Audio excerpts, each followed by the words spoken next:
Bonjour à toutes et à tous. Nous allons voir ce qu'on appelle les nombres premiers, et pour cela, on va revoir également les notions de multiples et de diviseurs. Et je pense que vous savez déjà ce que c'est qu'un multiple ou un diviseur. Regardez sur cet exemple. 4 fois 7, ça fait 28.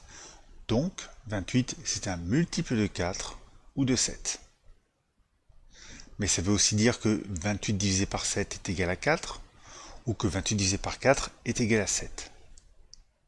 Donc, 7 est un diviseur de 28 et 4 est aussi un diviseur de 28. Voilà tout ce qu'on peut dire à partir de cette égalité 4 fois 7 égale 28. Allez, on va mettre tout cela en forme et pour cela, on va utiliser des lettres. Ici, ce seront les lettres A, B et N. Et j'attire votre attention ici. On ne va étudier que des propriétés sur des nombres entiers ou des fractions de nombres entiers. Eh bien, c'est cette branche des mathématiques qui est appelée l'arithmétique.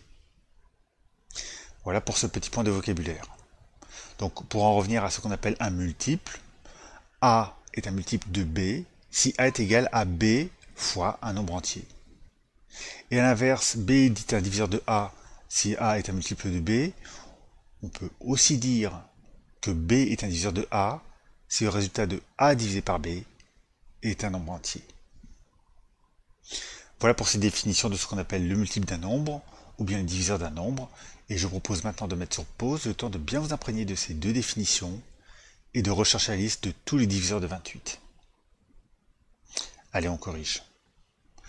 On a déjà trouvé deux diviseurs de 28, donc dans notre liste, on va écrire 7 et 4.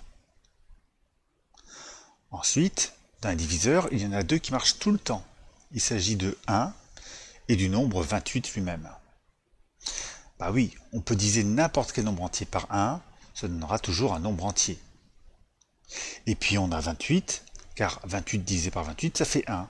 Et 1, c'est un nombre entier. Donc, n'importe quel nombre entier a pour diviseur 1 et le nombre lui-même. Et enfin, dans cette liste de diviseurs, on a 2 et 14. Alors, 2, car 28 c'est un nombre pair, donc 28 est divisé par 2. Et 14, car 28 divisé par 2, ça fait 14. Donc 28 divisé par 14, ça fait 2. Voilà pour cette liste. Et pour bien faire, on la donne dans l'ordre croissant. Maintenant, pour vous faire découvrir la notion de nombre premier, je vais vous demander de rechercher la liste de tous les diviseurs des nombres entiers entre 1 et 10. Donc, remettez sur pause et recherchez tous les diviseurs de ces nombres. C'est bon? Alors on corrige. Je vous ai écrit la liste de tous les diviseurs de chaque nombre.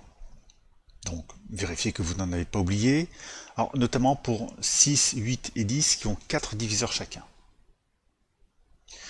Voilà, si on regarde un peu plus en détail cette liste, il y a un nombre vraiment à part. C'est le nombre 1 qui ne possède qu'un seul diviseur. Et c'est le seul, c'est un cas à part par rapport à tous les autres nombres. Et c'est pourquoi on ne va pas en tenir compte pour la suite. Parmi les nombres restants, tous ont au minimum 1 pour diviseur et le nombre lui-même pour diviseur. Et certains nombres n'ont que ces deux diviseurs-là. Eh bien, c'est ça ce qu'on appelle un nombre premier, c'est-à-dire un nombre entier qui n'a que deux diviseurs. Alors, la liste des nombres premiers, c'est donc 2, 3, 5, 7, et je peux déjà vous dire qu'il y en a beaucoup d'autres. Ce que je peux vous dire aussi, c'est que ces nombres premiers sont importants, très importants. C'est grâce à eux, par exemple, qu'on réussit à crypter les données bancaires. Alors, même si on ne verra pas le système de cryptage qui est assez compliqué, on verra dans la prochaine vidéo la propriété fondamentale de ces nombres premiers, propriété qui est à la base de beaucoup d'autres.